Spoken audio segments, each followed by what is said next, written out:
What's up YouTube, this is Dragon, and yes, I know, I've been away for an entire month. You're probably like, what the hell were you doing, Dragon? Well, I've been back in school, so things have gone a bit awry, but I've been able to have my schedule back into place where I'll be able to upload persistently and consistently. So, without further ado, to the battle. I knew this would be a really fun match because she had a lot of Pokemon that was susceptible to Brave Bird. So basically my whole strategy here was to Brave Bird her whole team. So I sent out my Choice Banded Crobat, and I knew that whoever she sent out most likely wouldn't be able to take a Brave Bird to the face, and a Choice Banded Brave Bird on that, and look at that. Over half damage on an Eviolite Mischievous. That is way too serious. For you people that look down on Crobat, oh my god, let me tell you, you will always be mistaken and you will always feel Crobat's wrath. So, I go in for the Brave Bird again, but of course I'm burned, so I'm not going to be able to two-hit KO it, unfortunately. And now Mischievous does just a little bit of extra damage and gets off the Hexen on top of the burn, and that's easily going to KO my Crobat. And I was actually kind of ironically debating whether I would live a Hex from Mischievous, but I mean, come on, Crobat has no defenses whatsoever.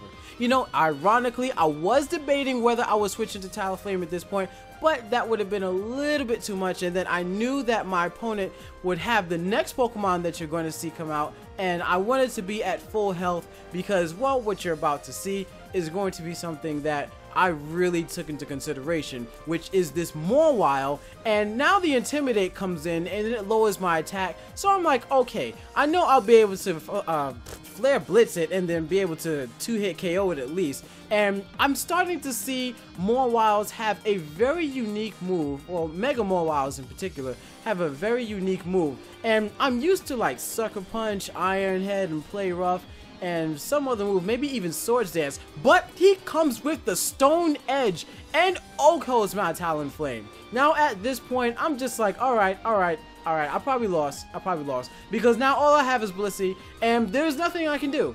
There's nothing I can do at this point because it's just going to play rough my Blissey. My Blissey will be able to live one, and maybe I can kill it with a flamethrower, just maybe, and then I see the health, I'm like, alright, I lost, but then I get the burn.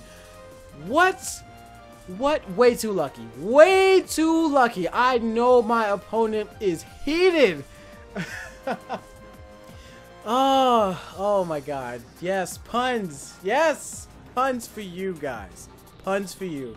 So he gets even more heated, and then he sends out his Ninetales, making the sun come out and everything. Now at this point, oh, look at that. You're like, why would he use Will-O-Wisp? That doesn't really make any sense, because I'm gonna soft boil it at this point. I mean, that would be the best possible play. And you're gonna see some future plays come from my opponent, and you're gonna question them as well. But then you're going to see something that's going to happen much later in the battle, and then you'll understand why he decided to make the decisions that he did.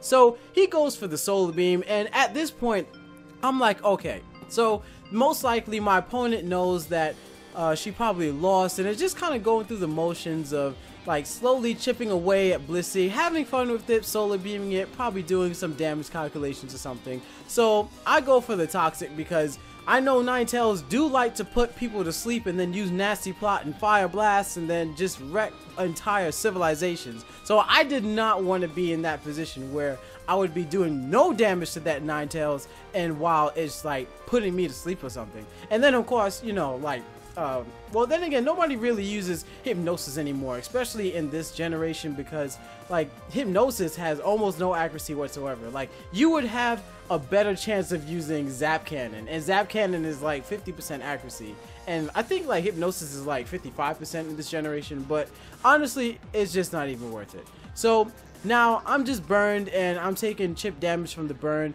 and now he goes back and uses his, or she goes back and uses Solar Beam again, and I'm like, okay, like, where's the Fire Blast? Like, why don't you just use Fire Blast and possibly do more damage? Like, you'll be doing more damage in the sun. It'll be, like, possibly, like, what if you get multiple crits in a row? You know, like, what if you get 2 crits in a row? Then that would probably Oko Blissey in the sun, and while the sun is out, this is your opportunity. So come on, don't let your opportunity go to waste. But check this out. At this point, I'm just like, all right, I already know what's gonna happen. But he uses overheat, and now I'm like, okay, I see what all this was about.